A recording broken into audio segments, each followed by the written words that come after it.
Hello, everyone. Welcome to episode 2 of the Strategic Procurement Series. If you missed episode 1, go check it out. It's live on YouTube. We'll put the link below. But really, what we're doing here is we are inviting some of the best in procurement, investors, thought leaders to come together and just learn from them. And so today's guest is nothing short of a business transformation powerhouse, right? In his first year as a general manager of a 17,000 employee division of an $85 billion biotech company, he delivered 31% growth, generated 1.7 billion in incremental sales, and drove $450 million in profit, which expanded market cap by 11 billion. Those are some crazy numbers.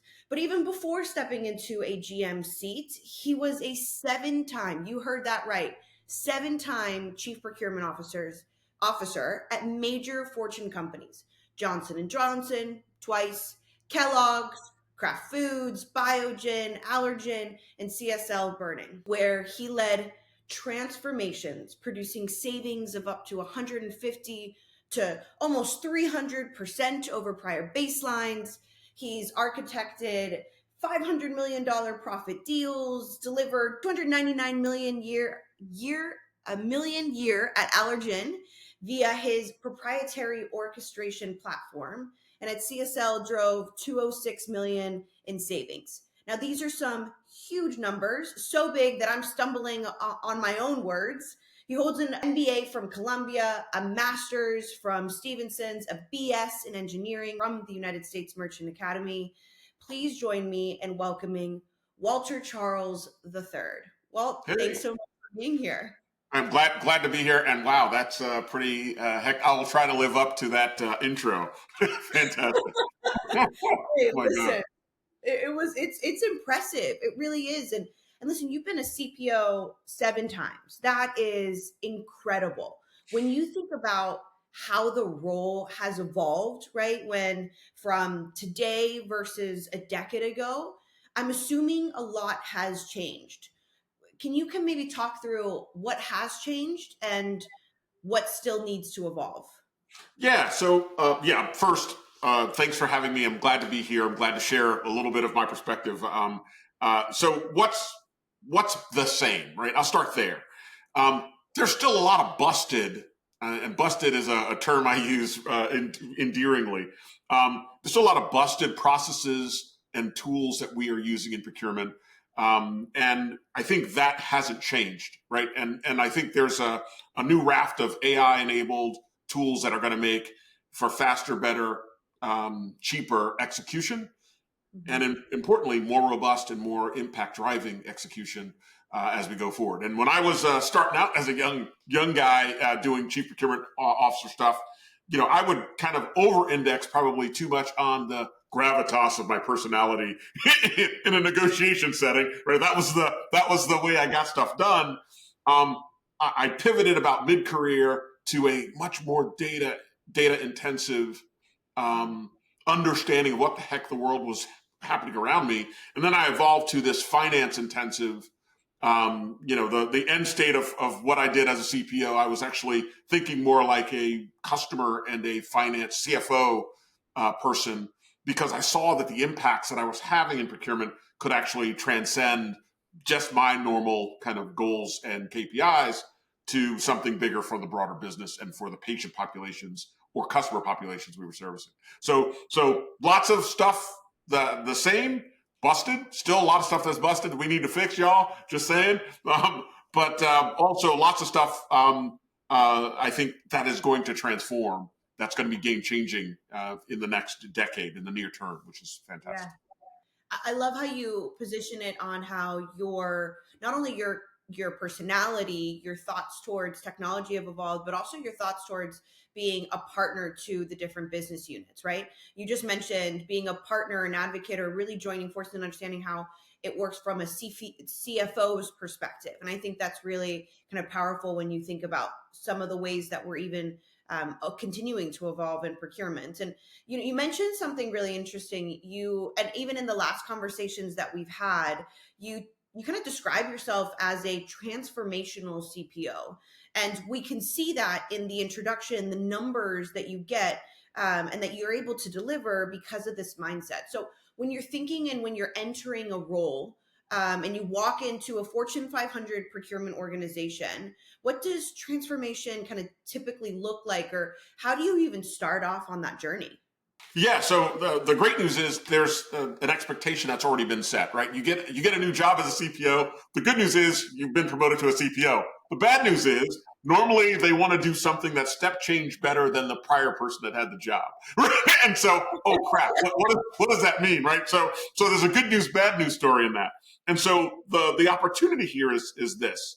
Um, what I did transformationally was to say, how can I make a huge impact such that um, everyone will know that I'm here, right? And I want to do it faster, better, more impactfully. And I'll give you just the one example was my first job, my first deal at Johnson and Johnson. I didn't make VP yet. I was still a director level guy.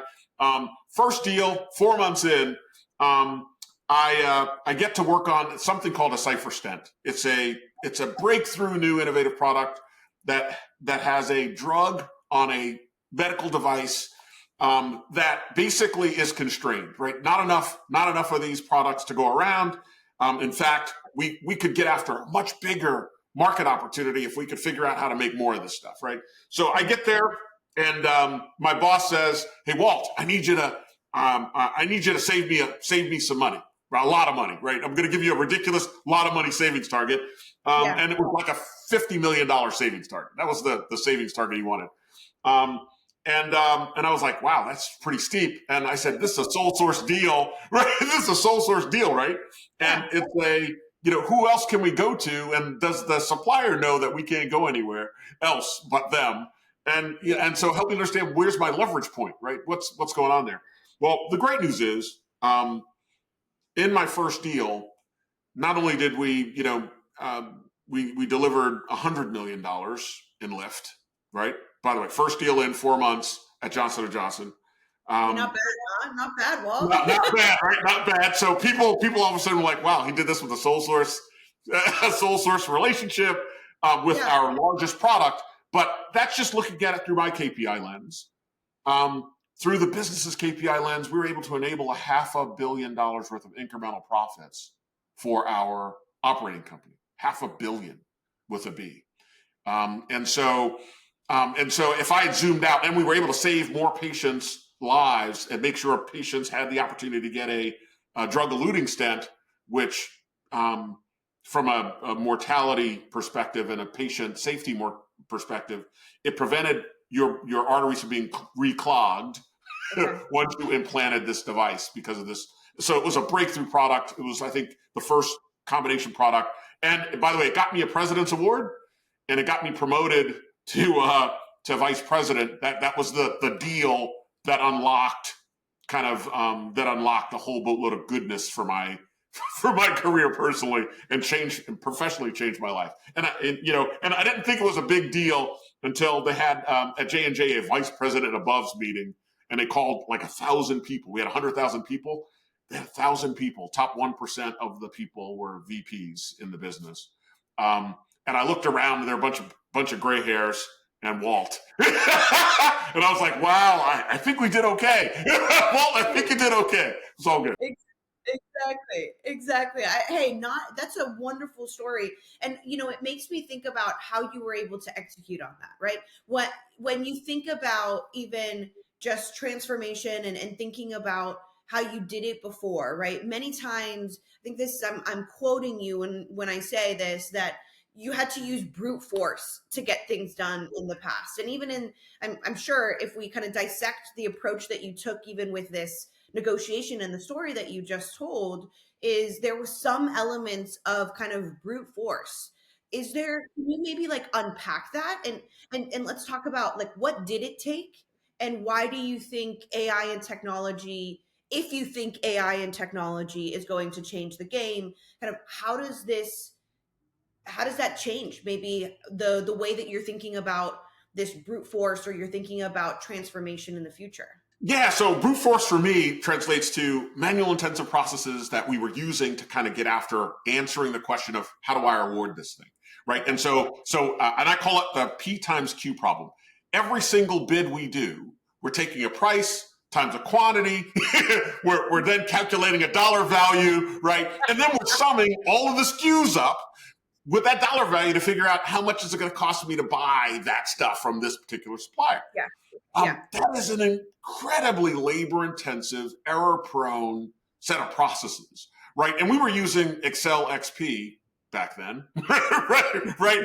So it was, if you fat-fingered the wrong key when you were doing the formula, you were going to have a problem, right? And Yeah. so that's the first. When I unpacked the manual intensive processes that we were using to actually get after answering the question. And by the way, if you had a complicated bid, I did a bid at Kraft Foods where we had 5,000 SKUs, something like 400 suppliers, 10 cost elements per SKU because we're trying to understand what the cost drivers were. You end up with millions of permutations there. Combinatorial math is just ridiculous. And so you couldn't possibly do that effectively using Excel XP.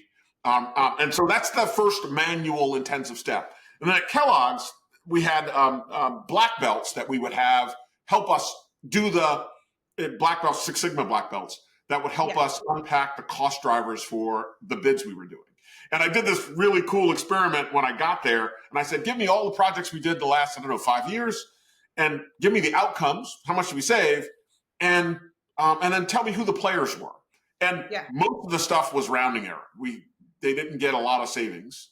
Yeah. Except for one project. One project was like, an order of magnitude better savings rates. And I said, well, what the heck did these folks do? I called them into my office. We had this freaking massive meeting. And I said, what did you do? And they said, well, we did should cost modeling. We understood what the cost drivers were. We made sure we did that P times Q math across all the people who did bids for us. We went out broadly internationally for this oils bid, and we delivered double-digit savings rates, unlike anyone else out there. And it was, and for me, it was gratifying that people knew what good looked like, but in most of the stuff that they were doing, they weren't doing even the good standard. They were, because it was too labor intensive and too hard to get after. Now, AI, I believe, is going to dismantle the labor intensive stupid that exists in our current execution. That P times Q problem will be, the analytics burden for that will be nanoseconds, right? Because it'll be done with a bot.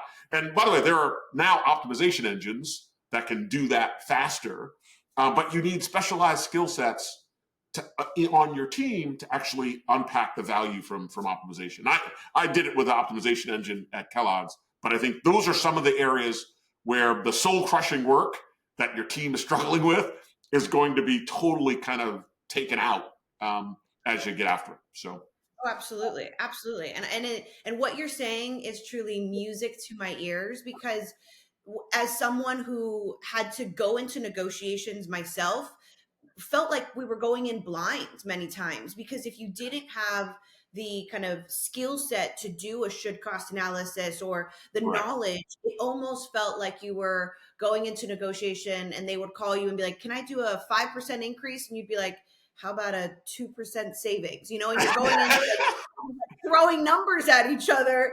And it really wasn't based on like data. It was based on assumptions and gut feelings. And that's not how we want to be driving cost savings, right? We want to be leveraging and doing exactly what you just said, driving cost savings, looking at what are the driving factors of cost. And you kind of hit on this, but if we really kind of boil it down, right? One of the big things is that CPOs and CFOs, they're two peas in a pod, right? We are constantly talking to each other. We're trying to understand the bottom line. What are our costs going to look like? In your experience, what are procurement teams missing when it comes to truly understanding the drivers behind kind of supplier pricing? Do you think it's that kind of what you just mentioned around kind of understanding what the cost drivers are, or is there something else? Actually, there's a myriad of problems, right? I actually did something called Moneyball for Business, and I looked at unpacking kind of all the procurement processes and figuring out what goes wrong that causes us not to deliver maximum outcomes. And it starts at the very beginning, right? Orchestration. If your customer's calling you last minute, or maybe even not at all, bypassing the procurement process altogether, right? Which, by the way, you're laughing. It happens more often than you can imagine, right? But we know that. We're not telling that to I'm just telling you, right? So the question is, if you could fix that such that your team actually had enough time to do their job in the right way, and then you could unpack kind of the source contract process such that the decisions embedded within that, the number of suppliers you include, the should cost analysis you do, imagine a conversation instead of going in and hoping for a 2% without any factual background. You could have this conversation. Help me to understand, supplier. Why is it that your cost profile is 90%, 92.3% higher than the other 400 people that bid on this? What is it about your cost drivers that so disadvantage you? Help me to understand that.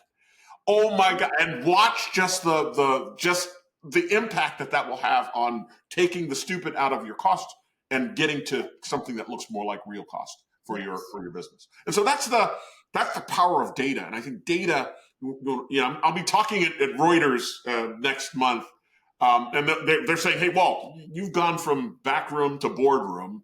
Can you give us kind of unpack this at our procurement summit?" And it's the underpinning of what my success is my desire to really understand the data that underpin the choices, and then do the financial calculation, play that all the way through to the P&L to try to figure out, okay, what's the financial consequence of that choice, and that's how I then index how important it was going to be in my negotiation strategy when I got after it. And that was, by the way, I was reasonably successful with the table pounding kind of gravitas moment back in the day. But I was meaningfully orders of magnitude more impactful when I had a data lens and a customer focus lens that was informing how I was going to get after it. And so, by the way, I encourage every to get on that patient-centric, customer-centric, CFO-informed view, and get after data mastery as a function of doing what we do. Absolutely. was that silent finger snap? That was awesome. Awesome. I all the snaps here, Walt. I'm like, yes, what you said. It's funny because I found success too in like understanding the market. I would go and Google, and that's how I would do it. But I was part of the don't break the silence group. So I would just say a number and then just stare and just be like silent. I know that I would have been such a stronger negotiator if I would have had at Kloopify what we call like our throwdown list. Here are the cost drivers. Here's the, understanding for that supplier in what you are buying and the location that they're at, understanding what's driving their costs, what their margins, SG&A, what the total landed cost is of the products. And I'm 100% sure that Shelley Stewart, who was my boss at the time at DuPont, would have been even happier with the results that I was providing if not only if I had that, but if everybody in his organization had that power at their fingertips. And now, to your point, Walt, it's becoming possible, and it's becoming possible because of how we are adopting AI in our technologies, and procurement leaders like us are building solutions for the job that needs to be done. And we're taking this technology and applying it to a problem, not just, saying, oh, we use AI. That's not the point, right? It's about understanding what the problem is and then applying this power to solve that problem. And we're seeing AI is everywhere. But, what should procurement leaders actually expect when it comes to ROI and leveraging AI, and how do you bring those kind of two things together? Yeah, so look, I'm gonna break it down into I think 4 basic challenges that procurement leaders are struggling with, and continue to struggle. They struggled with it when I was a CPO, and they're struggling with it now. First one is that whole stakeholder problem, right? I used to go, and when I'd speak at major audiences with procurement teams, I'd ask this question typically. I'd say, help me to understand, have you ever had a supplier or a customer in your business contact you too late for you to actually add any value through the sourcing process. And everybody almost without would raise their hand, right? Now that's the dark secret of right. So the question is, then I would ask, well, why are you allowing that to happen? Yeah. Right. And so there's a process disconnect. And I said, I'm here to tell you that's fixable. By the way, fortunately, Zip created a stakeholder orchestration framework that is, a $2.2 billion valuation for Zip. But before Zip was even existing, there were CPOs like me solving that crap for the companies I was working for because I had to keep my job. I needed to, right? So stakeholder orchestration, figuring out how to engage all the stakeholders at the right time such that your team has enough time to do their jobs effectively is a key thing. Secondly, supplier risk management, right? So I can't tell you the number of times in my career, tragically, that I would get a call from a very senior or a note from a very senior player in our business about something that happened, went bump in the night somewhere in some far off place that was hurting our ability to make sales. Oh, crap, right? And you wake up first thing in the morning, you've been called into an office and they say, hey, Walt, what do you know about supplier X? right? And you're like, holy, yeah, let me look that up real quick to try to sound intelligent, right? So I believe AI is going to make that whole, the risk management framework meaningfully more robust. So that's the second area of meaningful opportunity. Then I'm going to make up a new offering. It's called source to contract decision orchestration, right? Source to contract is I believe, the most compelling. That's where that $11.1 trillion a year just in the U.S. goes through source to contract, our source to contract stuff, where procurement has to do a bid and deliver some type of outcome, right? Yeah. And so 11 trillion in a year, I believe it could be 1 to 3% more effective. That means that there's roughly $330 billion a year worth of value that procurement can unlock just in the United States if we got after ensuring best practice gets applied through everything. So imagine if you could unpack the decisions. And we used to do these postmortems after a deal. Hey, Walt, here's what we delivered, but here's what went wrong. It's basically what the postmortem tells you. And I was like, well, no, I need a pre-mortem process. I need to, before you do stupid, right? Before we don't get the outcome we want, let's understand what choices we're taking, and let's make sure we take better choices up front to get to better outcomes. And I found that when we did that, we could actually deliver 2x, 3x. Right, at Allergan, we went from $100 million delivery to $299 million in a single year, getting after making sure we were deploying best practice everywhere across source to contract. So the source to contract decision orchestration is one. And then category management. I've got a bunch of funny stories about category management, but the funniest one was I'm at a large pharmaceutical company, a large pharma consumer major brand, and they call in all the category managers for a category manager report out meeting. And we pivoted to this category management process. And one of the category managers actually spoke truth to power and told the truth and said, I'm kind of powerless. Most of the business is doing the category management work. I'm seeing kind of a small sliver of the activity, but I'm seeing some of the big stuff, but I'm not able to influence effectively the people that are taking the decisions because they're in the business and they're beholden to the business president or whatever. And so I'm just reporting the news. I'm not making the news, right? I'll tell you what they did. I'll report it out. And by the way, you should have seen the CPO's head about to explode, right? Because it was his baby, and someone just said, "Your baby's kind of ugly, dude," which was tragic, right? So, but he was right? And so, category management. Imagine a future where category management, every category manager sees everything that's going on in his or her category above a certain dollar threshold, and that's the actionable dollar threshold, $100,000 at most of my companies, right? That he or she's able to make sure the right suppliers, the right value levers, the right supplier contracting strategies are implemented in a way that you get the best possible outcome because it's already been studied by the best people in your business. Oh, crap. How much more impactful could you be? And I think category manager is like the fourth big one. But Yeah. those are the four areas where I think AI is going to meaningfully disrupt the busted on our execution today.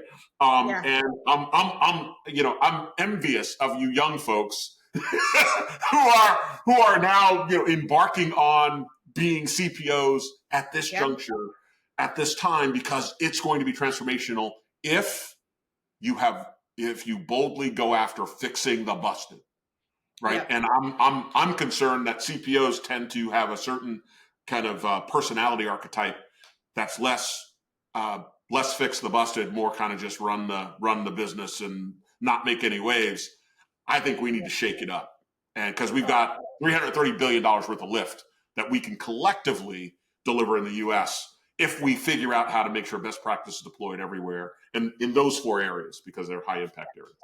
Absolutely. And we use the data, and we use the technology to gain visibility, to drive results, to be better stakeholders to our business units that we support, to the CFO, and continue to elevate the function and stand on the shoulders of incredible people who have done already so much for the Correct. industry. But it's our job to continue it forward and to make sure that we continue to elevate the procurement industry as a whole. And it's exciting to see that as an industry, we really are talking about AI. We are taking risks and implementing it. And I'm talking to CPOs around the world that are saying, I'm gonna run some experiments over here. I'm gonna run some tests over here, and then we're gonna do a whole rollout strategy and get technology in our forefront so that we can continue to elevate our strategic value, right? Absolutely.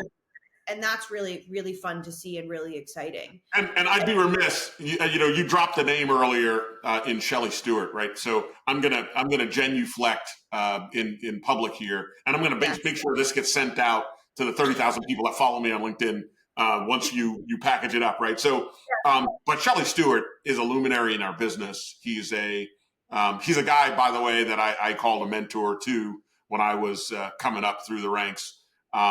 And have a great deal of respect and like for the man, in addition to what he's been able to accomplish. And so I just want to make sure we properly you dropped the name, but people need to understand who that man is. He's the real deal. So Yeah, FOS, Friends of Shelley, and I had the privilege of like really getting to work under him and calling him a mentor, as many of us did. He sure. has this unbelievable ability not only to drive results in business and really kind of be one of the forefront leaders that says, no, we drive strategic value, and I need to talk to the CEO to make sure that they understand that we are the backbone of this organization, while also bringing along everybody. He brings along a crew with him, so it's not about him getting to the top, it's about all of us continuing to elevate, and that's something we can kind of learn and take with us Absolutely. throughout our entire careers. Absolutely. And as we continue to grow. You have done this, right? You've gone from, I think you mentioned it. What did you say, from inside the room to boardrooms, or what is Yeah, it? yeah. Listen, it was it's back room to boardroom, and Backroom to and boardroom. that's the title of the thing. Yeah, go for it. Fabulous. And I think that, but I think that even in this journey, you've probably faced some challenges along the way, along your career, and kind of maybe talk about one of those challenges, because it's always so refreshing to hear the human side of things as well, and kind of what did you learn from those challenges as you were going from backroom to boardroom? Sure, sure. The biggest one is my first 6 days as general manager at CSL, right? So I get the opportunity to be a leader of a 17,000 employee business. Yeah. By the way, that's struggling, right? It had been cycling through general managers, very, very smart people, but the business and the COVID dynamic meant that it was extraordinarily difficult to turn around. People weren't coming into our centers. We had over 300 centers globally around the world to try to collect plasma. And during COVID, people were like, that looks like an opportunity to get sick. Don't want to do that.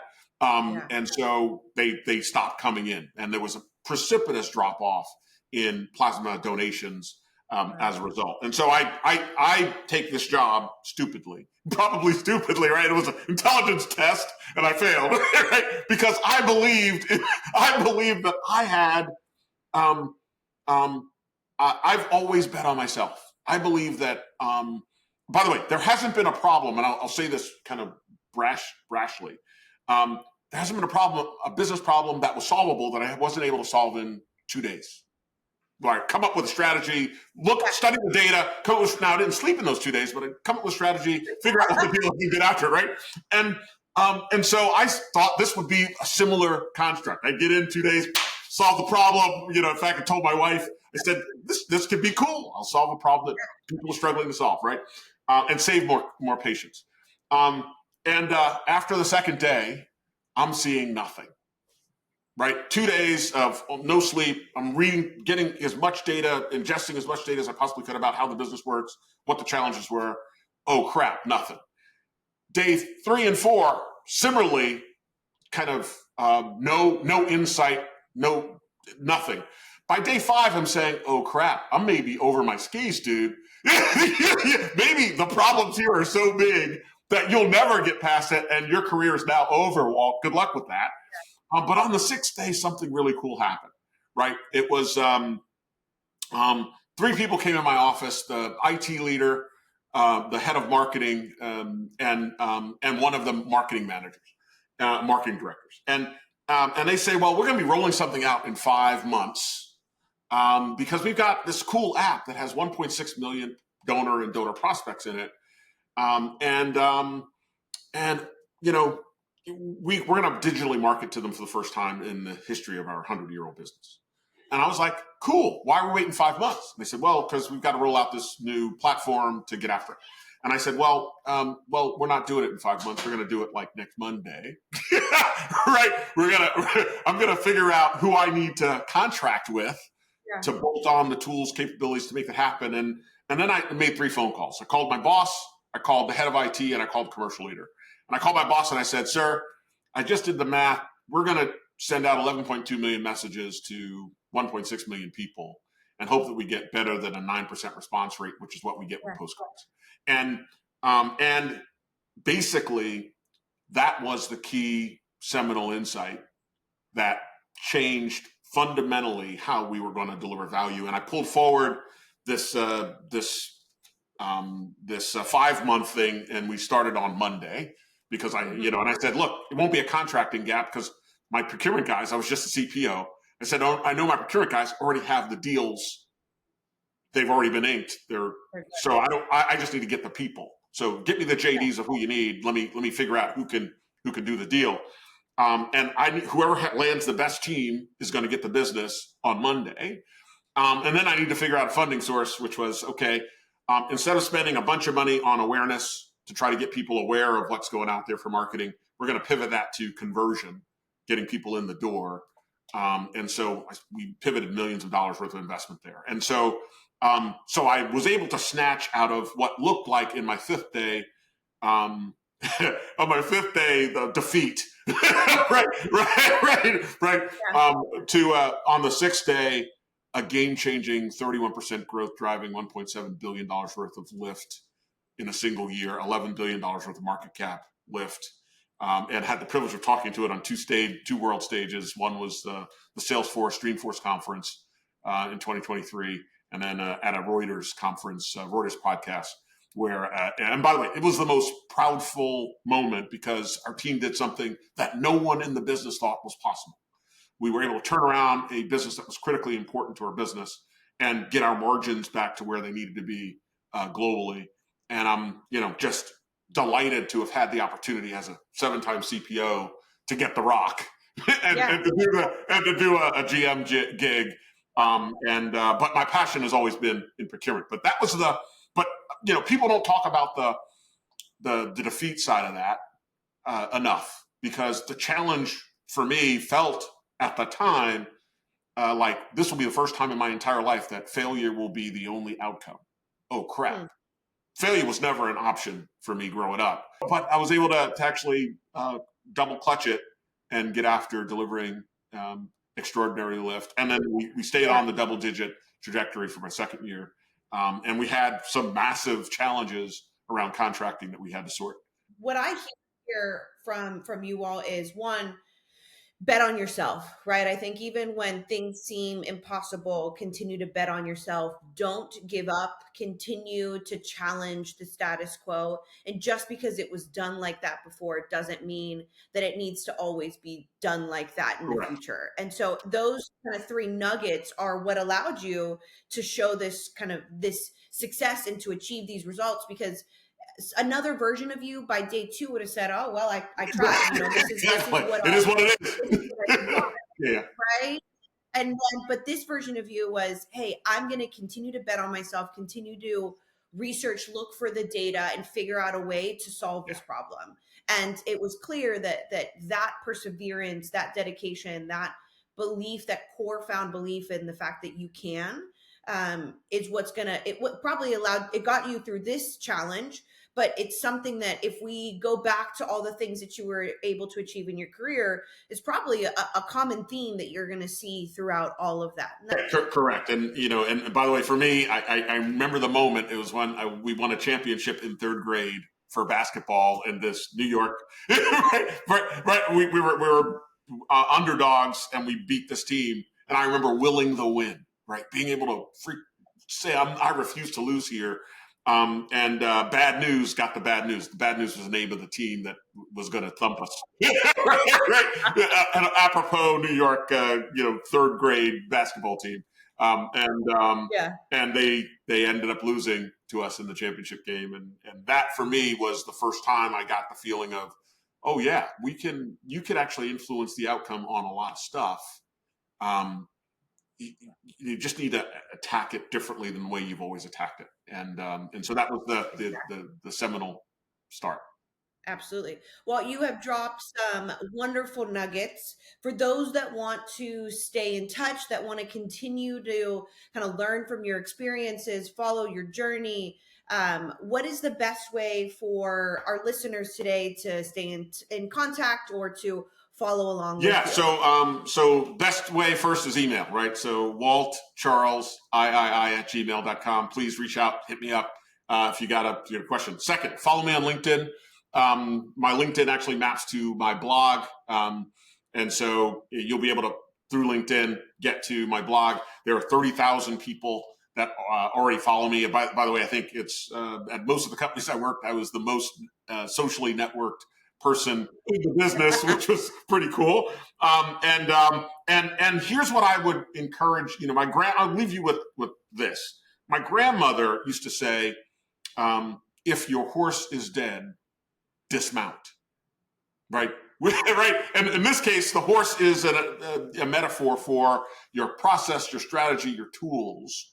If the stuff isn't getting you the outcome you really want, get the heck off that horse and try to figure out how to do something else. I would encourage every single procurement person that hears this podcast.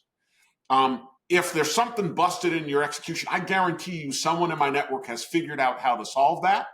Let's learn from them. And, Bill Gates had this wonderful framework on how he would solve problems. He said, who's dealt with this problem well? And what can we learn from them? I believe, so I'm starting this hashtag success anywhere to benefit everywhere framework, which basically says if there's success anywhere in my network, dang it, I'm going to figure out how to get it to be benefit everywhere, benefit everyone in my network. And so I'm going to build a community of best practice such that you'll be able to tap into it, learn from folks that have already gone through the path that you're about to go on, and can tell you and inform your strategic vision going forward. And so my hope is to make procurement a better, more compelling, more impactful, and by the way, lean into that $330 billion of incremental value we can deliver just in the U.S. So that's my ambition. Amazing. I love it. I love it. Thank you, Walt, for joining us here today. Thank you for everyone who has listened and stayed with us this long. Really appreciate it. You aren't going to want to miss episode 3. Make sure you stay tuned, you subscribe, you connect with us on LinkedIn, and have a wonderful rest of the day. We'll talk Cheers. soon. Thanks for the opportunity.